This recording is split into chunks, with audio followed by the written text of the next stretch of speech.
आज मल्लिकार्जुन जो दूसरे ज्योतिर्लिंग हैं उनकी कथा का हम आज श्रवण करेंगे।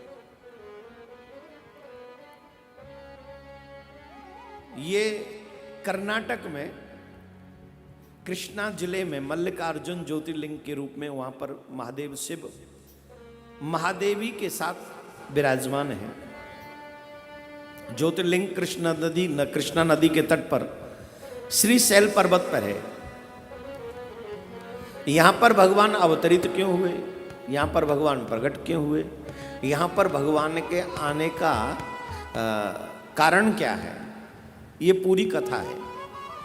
इस पूरी कथा को, अच्छा ये कथा पारिवारिक ही है। गणेश जी और कार्तिकेय जी बड़े हैं, गणेश जी छोटे हैं।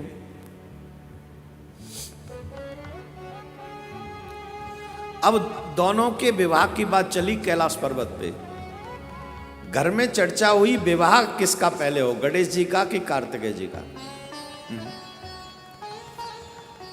अब इसी बात की लड़ाई है। वैसे नियम तो ये बड़े का विवाह पहले हो जाए, छोटे का बाद में, लेकिन गणेश जी भी कह रहे कि नहीं पहले हमारा विवाह करो, और कार्तिकेय जी कह रहे कि बड़े हमें पहले हमारा ब्याह होगा। अब कौन को ब्याह करे पहले, इस बात में संवाद चल रहा। कभी कभी भाइयों में भी विवाद होता है। तो दोनों में ये विवाद हुआ कि विवाह मेरा होगा पहले कि मेरा होगा। ये बात विवाद होते होते होते होते शंकर भगवान और मां पार्वती के पास पहुंच गया कि दोनों भाइयों में इस बात पे विवाद है कि विवाह पहले किसका होगा, विवाह पहले किसका होगा, इस बात का विवाद है। बोल ठीक है। शंकर भगवान ने एक योजना बनाई। बोले भाई इस बात का पता कैसे लगेगा कि विवाह पहले किसका कराएं, तो शंकर भगवान ने एक योजना बनाई। शंकर भगवान ने कहा तुम दोनों जाओ और जो भाई पहले पृथ्वी की परिक्रमा करके आ जाएगा उसका विवाह पहले होगा। तुम दोनों जने पृथ्वी की परिक्रमा देने जाओ और जो पहले आ जाएगा वही, उसी का विवाह पहले होगा।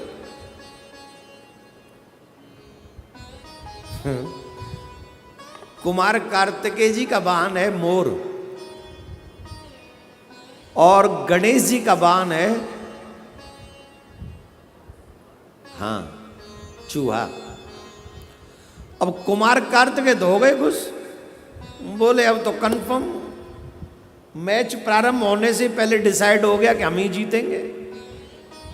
कहां चूहा कहां मोर, मोर तो उड़ जाए और चूहा तो बेचारा चले तो जन कब पहुंचे।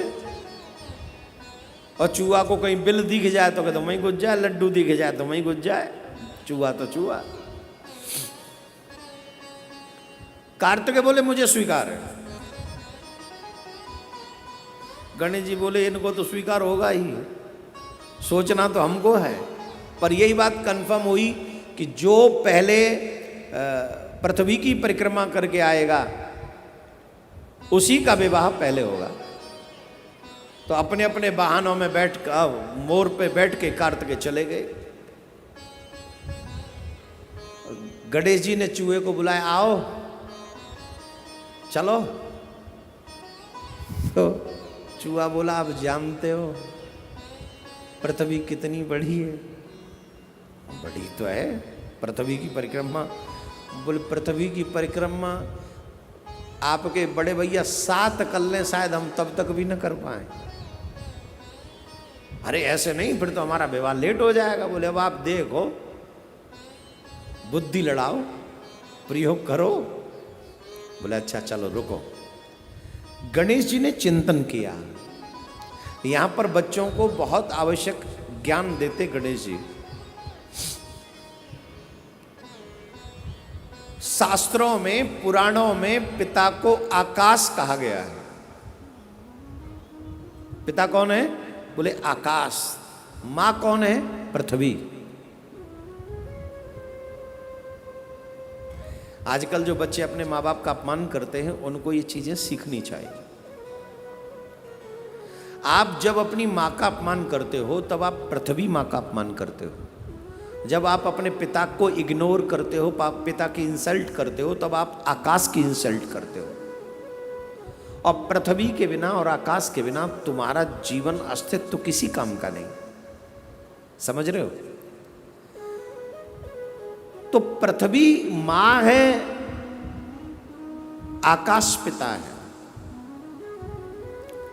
और पुराणों में यहां तक वर्णन मिलता है कि माता पिता ही बच्चे की सारी संसार है, सृष्टि है। बच्चों का जो सारा ब्रह्मांड है वो माँ बाप ही है। अगर माँ बाप की हम परिक्रमा कर लें तो पूरे ब्रह्मांड की परिक्रमा हमने कर ली। गणेश जी को ये पौराणिक वचन याद आए और गणेश जी ने उन पौराणिक वचनों का प्रयोग किया।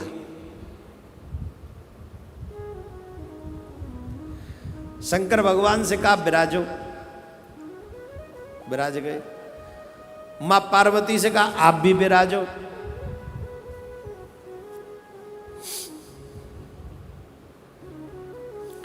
मां पार्वती बोली शादी की जल्दी नहीं है तुम्हें, कार्तिकेय तो आदि भी परिक्रमा कर चुका हुआ, अभी तुम जा ही नहीं रहे। बोले मां मैं जाऊंगा पर आप विराजो। पिताजी को बैठा ला, माताजी को बैठा ला और 3 परिक्रमाएं की। कितनी? 3। जब 3 परिक्रमा की तो गणेश जी ने साष्टांग दंडवत किया। और जब दंडवत किया तो मां पार्वती बाबा भोलेनाथ ने पूछा ये क्या है?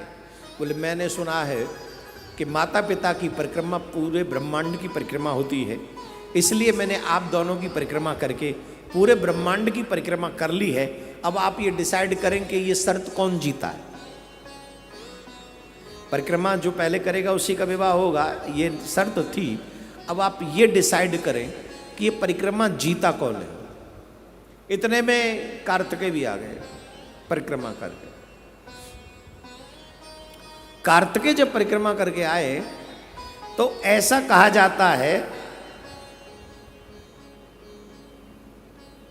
कि जिस समय कार्तिकेय लौट कर आए उस समय कार्तिकेय जी का श्री गणेश जी का विवाह हो गया था और 2 पुत्र भी हो चुके थे, शुभ और लाभ। जब तक वो परिक्रमा करके आए तो कार्तिकेय जी इस बात से रुष्ट हो गए। ये क्या बात हुई? वो रूठ कर अपने माता पिता के पैर छूकर क्रौंच पर्वत पर चले गए कि मैं तो आपकी आज्ञा का पालन करके परिक्रमा करके आया और आपने गणेश का विवाह पहले करा दिया। इस बात से कार्तिकेय जी रूठ गए। पुत्र रूठ जाए,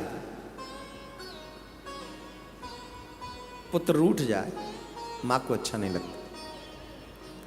मां की ममता बार बार उसे याद करती है। जब कार्तिकेय रूठ कर क्रौंच पर्वत पर चले गए तो मां पार्वती को बहुत याद आती थी।